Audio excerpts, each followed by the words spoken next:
Sí.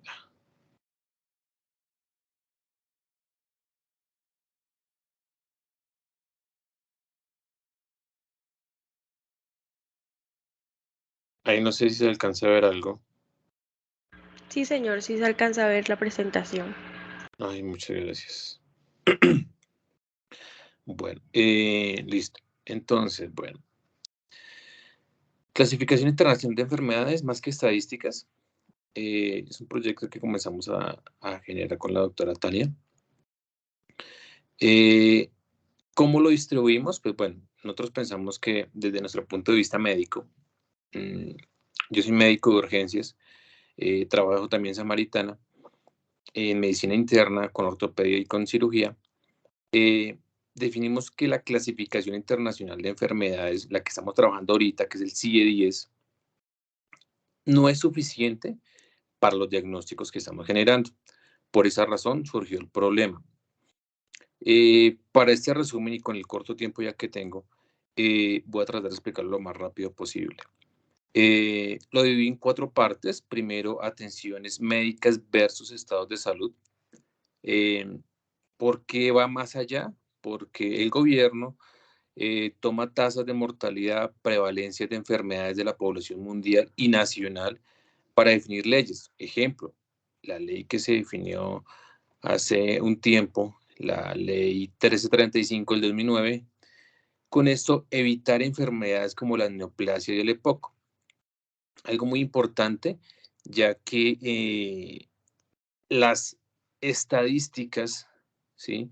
Eh, Parten en que al parecer muchas pacientes se enferman por EPOC, muchos pacientes se enferman por neoplasias y esto radicó en generar las enfermedades, es decir, cáncer y EPOC, que son las más prevalentes.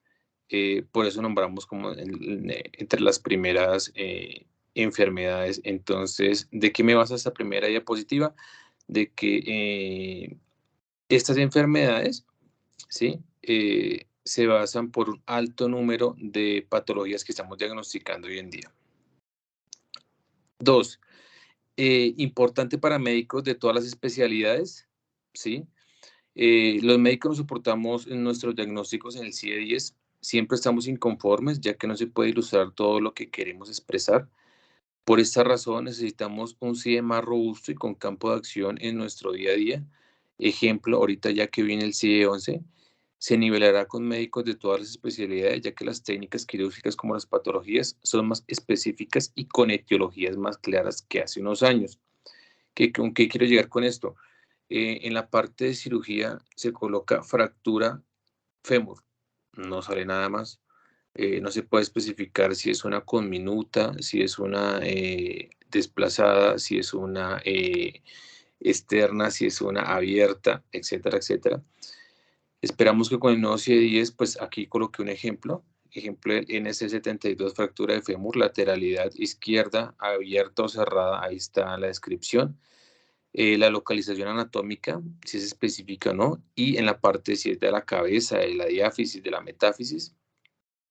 Igualmente en medicina interna los pacientes o los médicos, los internistas colocan hipertensión arterial, pero en el subjetivo, en la parte, pues la historia clínica, en la parte de la audición se le dice subjetivo, objetivo y análisis. En el subjetivo, pues te va a colocar crisis hipertensiva, órgano blanco, cerebro. Segundo diagnóstico, EPOC exacerbado, secundario A, asbestosis, secundario A, patología respiratoria, etcétera, etcétera, etcétera. Entonces, el CIE-10 queda muy corto y nos toca colocar 10 diagnósticos más en un subjetivo que no se pueden colocar en el CIE-10. Por eso es algo vital para los médicos, ¿sí? Igualmente para los cirujanos es la misma historia. Entonces, es el segundo punto en lo que nos estamos enfocando. Tercer punto, educación a los futuros pregrados y posgrados de la salud. ¿Con qué quiero llevar esto? Este tema lo llevamos desde el punto de vista que los médicos o pues, el personal de la salud del pregrado no está siendo capacitado para la clasificación internacional de enfermedades, ¿sí? Nosotros llegamos a cuarto año y nos dicen, vaya, evoluciona un paciente, se va y se evoluciona, y nosotros venimos con la actualización, con los diagnósticos, con todas las herramientas para ir a formular un paciente, pero no para ir a buscar el diagnóstico en una clasificación o en un sistema. Y es cuando uno comienza a mirar cómo los mete los pacientes. Entonces puede ser que muchos pacientes salgan con hipertensión como diagnóstico, muchos pacientes, como se pasó en esta pandemia, salieron con COVID o sin COVID, pero no se fue más allá, ¿sí? Se coloca siempre en los objetivos, siempre se coloca paciente con enfermedad diarreica aguda, paciente con intubación orotraqueal, enfermedad nosocomial o intrahospitalaria, enfermedad por serratria, enfermedad por estreptococo, etcétera, etcétera, etcétera. Siempre se colocan subdiagnósticos que van más inclinados a la patología que lo que se coloca como el CIE-10 fijo en estos momentos. Como tercer punto, EAPBs y PS aseguradoras en nuestra parte de más que estadísticas. ¿Por qué generamos esto? Porque hay tres grandes grupos, las EAPB, las IPS y las aseguradoras, los cuales están comunicados pero poco coordinados. Entonces, se aseguran las poblaciones, se prestan los servicios, se atienden a las mismas, se endeudan, se saturan los servicios y no plantean cómo evitar este ciclo. Es decir, las EAPB quieren que les facturen poco, las IPS quieren facturar mucho y las aseguradoras o las prepagadas pues quieren hacer una satisfacción al paciente. ¿Con qué llevamos esto? Esto lo llevamos a que las EAPB, ¿sí? Las EAPB montan trabas, algo que no debería ser cuando hay un contrato, como una autorización. Es decir, si yo ya tengo contratado trabajar en urgencias y tengo contratado los laboratorios y tengo contratado la atención médica y tengo contratado todo lo que es de urgencias, ¿por qué se tienen que hacer autorizaciones? ¿Sí? Y eso es algo muy tedioso para las IPS. Puede ser porque no quieren facturar, puede ser porque quieren glosar, puede ser porque quieren, y por esas razones que se quiebran muchas IPS. Por otro lado, las IPS quieren facturar, entonces la IPS comienza a facturar o la resonancia, o la endoscopia, o la radiografía, o coloca 3 radiografías para un paciente que llegó con un trauma. Entonces puede ser también que sea eso la razón de las autorizaciones, ¿sí? Y dos, obviamente las IPS tienen que hacer su facturación, ¿sí? Eh, ellos también cuentan con un número de glosa y un número de patologías a las que nos pueden estar cerrando. Entonces, no hay una congruencia entre las dos. ¿Y qué genera ahí, como estamos en la imagen? Genera pacientes inconformes, genera hacinamientos, genera problemas, como, sí, como se han visto en algunas presentaciones, de atención a los pacientes. Y esa es una de las cosas grandes que también queremos tratar ahí en el capítulo del libro. Y por último, para cerrar, es el tema de la facturación. Entonces, ¿en qué lo hace? Una EPB aseguradora que tenga menos autorizaciones, facturación por parte de una IPS es lo bueno, pero versus una IPS que facture el prestar más servicios también es bueno para ellos.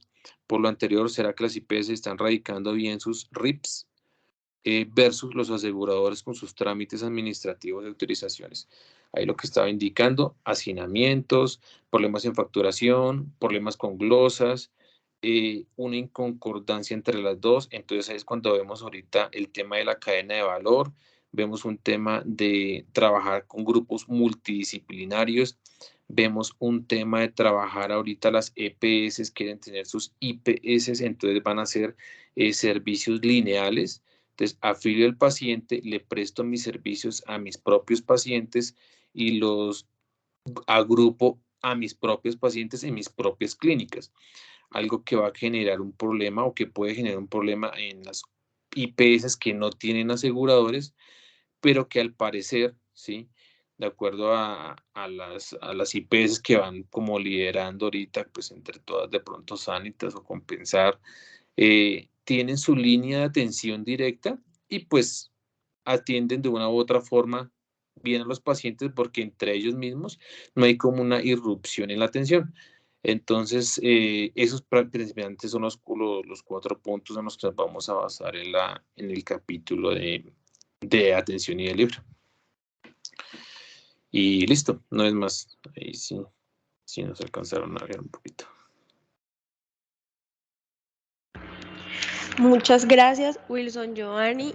En este momento Pasamos a la sesión de preguntas. Invitamos a los asistentes a generar las respectivas preguntas a través del chat de la sesión e invitamos a ir proyectando la siguiente ponencia que tiene como título Perspectiva de la humanización en el servicio de consulta externa hacia los pacientes por parte del personal de enfermería.